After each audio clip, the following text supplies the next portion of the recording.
que me doy los buenos días, licenciado. ¿Cómo se encuentra? Muy bien, Mili, buenos días. Espero que tú también estés bien y siempre es un placer compartir contigo en tu programa. Bueno, hay varias cosas que podemos hablar, pero quisiera arrancar con lo del presupuesto, porque, ¿verdad? Esto se presentó, la Junta de Control Fiscal presenta un presupuesto que suma 10 millones de dólares y si no me extraña, es un presupuesto mayor a lo que recuerdo de pasados años fiscales.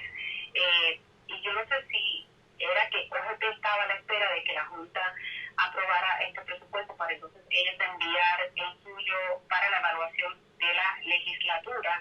Interesante que se supone que esto se apruebe antes de que comience el próximo año fiscal en julio. Estamos como que contra el reloj. ¿Qué análisis podemos hacer sobre esta presentación del presupuesto de la Junta de Control Fiscal?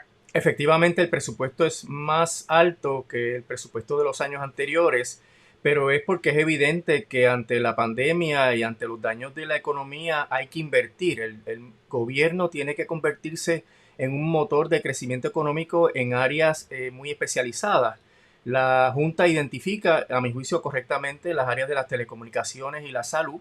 Hay muchas otras áreas que podrían incentivarse mediante asignaciones de fondos que la Junta no identifica. Pero esa es la diferencia, Mili, que ante la situación crítica de la economía hay que inyectar liquidez en la economía en sectores que puedan generar crecimiento económico y la Junta pues se ha percatado de esto y ha elevado el monto del presupuesto. No podemos olvidar, Mili, que este ha sido el modus operandi de la Junta. La Junta es realmente la que somete el presupuesto y lo aprueba porque tiene ese poder conforme a promesa. Y esto priva a la legislatura de ejercer su criterio en torno a qué es lo que corresponde en el presupuesto. Desde que la Junta está en vigor, siempre ha aprobado el presupuesto de su preferencia. Ahora, el asunto sería, ¿verdad? Si ese presupuesto, que no hemos podido verlo, ¿verdad? Tiene reservas para los acreedores, porque sabes que ellos han hecho una serie de ajustes para mantener unas reservas de los acreedores y eso pues habría que mirar si esas reservas son exageradas, limitando entonces fondos a otros servicios esenciales que durante esta pandemia y luego de que se alivie un poco la cosa va a hacer falta incentivar. Sí, y ya sabíamos, ¿verdad?, que la Junta es la que entonces, yo lo voy a resumir de esta forma, la Junta es la que entonces básicamente dicta la pauta de lo que se hace aquí en el de presupuesto, pero te pregunto, y creo, lo que he hablado contigo en el pasado, que al final del día la legislatura puede hacer cambios. Bueno, la Pero legislatura entonces los puede, cambios tienen que pasar de nuevo a la Junta. sí, la Junta determina si los acepta o no los acepta. Y en ese sentido hay que mirar también que la Junta está tomando decisiones de política pública en ese presupuesto. La Junta está diciendo hay que incentivar los hospitales públicos, hay que incentivar las telecomunicaciones y ahí, a mi juicio, está aumentando su papel en la determinación de la política pública de Puerto Rico. Te había comentado la semana pasada que desde la pandemia la Junta había escrito más de 150 cartas, pues conté esta semana y había 15 cartas adicionales, donde están regañando, apercibiendo de que van a anular decisiones del gobierno y están tomando entonces un acercamiento al gobierno de Puerto Rico de mucho más detalle. Y eso de la metáfora aquella de que ellos ponen el tamaño del cuarto y el gobierno define dónde van los muebles, pues cada día está más en el pasado. Vamos a ver qué ocurre ahí, porque a mí la preocupación y que he tenido es que incluso en la Cámara, voy a dar ese ejemplo, no se ha iniciado el análisis del presupuesto porque estaban a la espera de que la gobernadora diera un mensaje de presupuesto.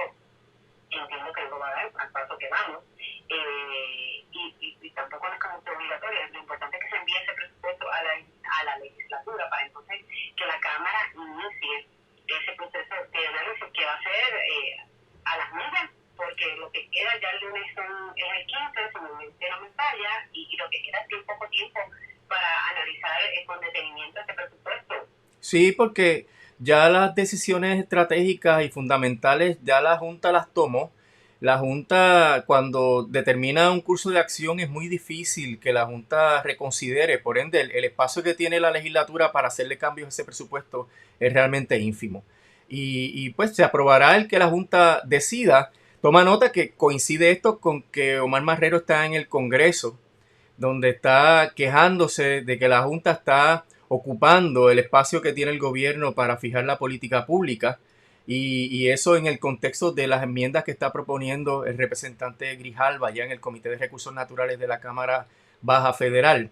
Pero no cuestiona la legalidad de la ley, Emily. El gobierno ha estado siempre de acuerdo con la implantación de la ley. Ellos han tenido unas fricciones con la Junta, pero no van a la raíz del problema, que es que la ley promesa elimina todas las prerrogativas políticas de Puerto Rico y por ende viola la propia Constitución federal. Y el gobierno debiera finalmente decidirse a impugnar la ley para que entonces el Congreso tenga que realmente tomar cartas en el asunto y derogar la ley y establecer otro trámite para la reducción de la deuda de Puerto Rico, otro trámite que sea justo y que sea constitucional.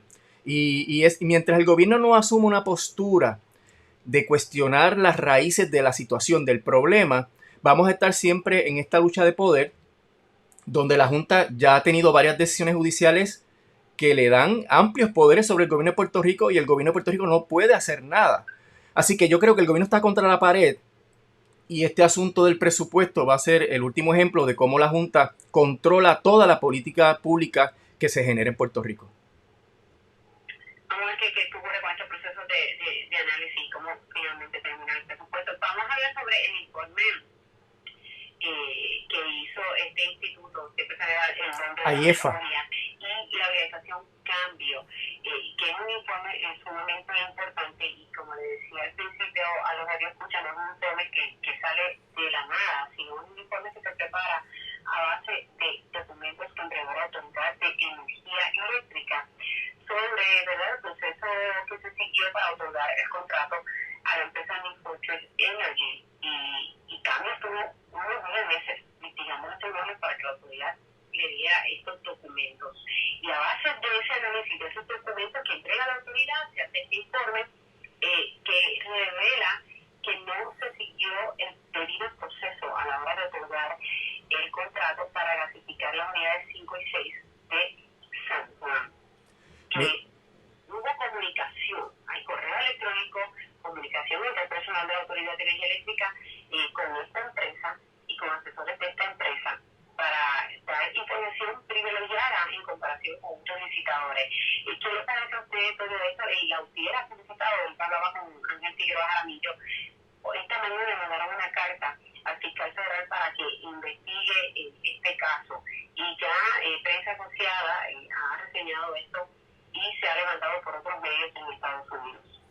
Sí, mira, Mili, para entender la gravedad de los señalamientos que ha hecho AIEFA y Cambio y que se han transmitido aquí en Puerto Rico a través de Lutier, es que la ley y los reglamentos de la autoridad requieren que para este tipo de compras tan significativas, aquí son una inversión de más de $1 billón, pues tiene que haber un proceso competitivo, justo, donde la autoridad pueda recibir propuestas de diferentes postores y que por tanto se puede escoger la mejor propuesta en términos de costos y de efectividad. Y eso tiene que ser un proceso inteligente, ¿verdad? Y está supervisado por el negociado. Pero si tú, antes de iniciar el proceso competitivo de los suplidores, tú te juntas con uno de ellos y ya tú empiezas a compartirle información y ya tú lo prefieres y todo el resto del trámite lo que haces es una farsa donde estás haciendo las representaciones de que estás siguiendo lo que dice el reglamento, pero ya tomaste una decisión. Hay unas circunstancias bien graves que tienen repercusiones civiles y penales porque se violó la ley para adjudicar un contrato en donde las partes se beneficiaron de manera injusta y eso es un acto de corrupción que requiere investigación porque uno de los problemas también, Mili, lo hemos comentado anteriormente, es que este afán que tiene la Autoridad de Energía Eléctrica por el gas natural va a impedir que Puerto Rico alcance las metas de política pública de la ley que es del 2017, que establece que tenemos que tener energía renovable 100% para la fecha del 2050 y que ya tan próximo como el 2025 hay que tener un 40%. Si se sigue con este afán de estar utilizando el gas natural, jamás se van a lograr esas metas. Así que el acuerdo de New Fortress tiene unos vicios muy serios, representa un aprovechamiento de la relación que tenía esta gente con la gerencia de la Autoridad de Energía Eléctrica, una desviación crasa de los procedimientos y la adjudicación de un contrato multibillonario que obviamente va a atar a Puerto Rico a una fuente de energía que no es la que nosotros necesitamos a la luz de una isla que podría afectarse en la extensión de su territorio si se sigue descongelando el hielo en los polos de la Tierra, ¿verdad? Así que nosotros tenemos una urgencia por lograr unas metas energéticas de movimiento hacia la energía renovable y me parece que esto es gravísimo y que debe ser investigado por todas las autoridades, no solamente federales, sino locales también, porque representa violaciones a la ley federal y a la ley local.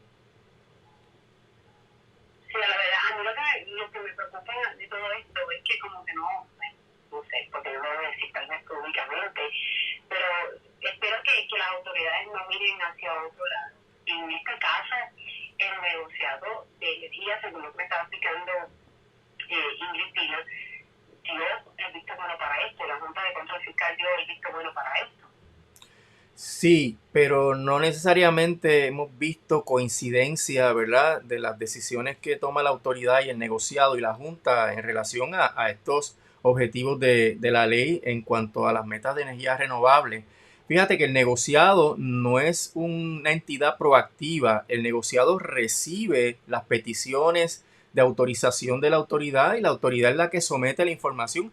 Al negociado no le dijeron que ya ellos estaban reuniéndose con New Fortress, que ya le habían dado todos los documentos, no le dijeron que a los demás licitadores no le informaron sobre esa relación previa, sobre ese acuerdo de no confidencialidad para intercambiar información.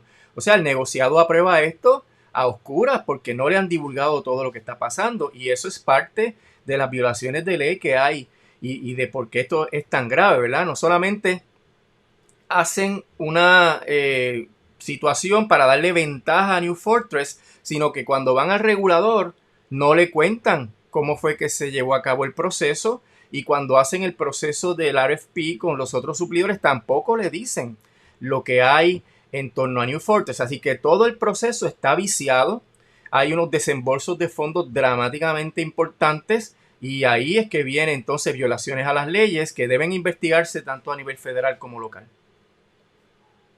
Sí, la verdad que hay mucha cosa aquí que cuestionar. Yo no sé si pudiste leer lo que explicó el ingeniero José Ortiz al Nuevo Día, como tratando de minimizar la información que se publicó en este informe. Bueno, así se defendió Whitefish, así se defendió a Cobra, así se está defendiendo a Ecoeléctrica, que es otro de los issues de contratación sin proceso competitivo, que lo discutimos la semana pasada. O sea que esto es un patrón de comportamiento de la Autoridad de Energía Eléctrica que realmente nos perjudica en todos los sentidos. Jamás vamos a tener una Autoridad de Energía Eléctrica costo efectiva si en la contratación no se siguen a cabo los procesos que están diseñados para ahorrar dinero y para proveerle al pueblo de Puerto Rico los mejores servicios de parte de estos suplidores. Así que se viola la política pública energética y se viola la política pública de que la autoridad esté haciendo negocios de la manera más costo eficiente para que la energía sea lo más barata posible. Licenciado, gracias por estar aquí, dígame la verdad y ofrecerme realmente sobre esto. Hay que darle seguimiento al tema, porque la realidad es que no se puede quedar así, porque no ha sido su costumbre. Se han tratado, hay varios proyectos de gasificación a través de los años que se han tratado de realizar y se quedan en la nada y según han luchado de todo Puerto Rico se van por el chorro. Así es. Y la verdad que esto no puede ser así. Licenciado, gracias por estar aquí en Dime la Verdad, se me cuida mucho. Siempre la orden.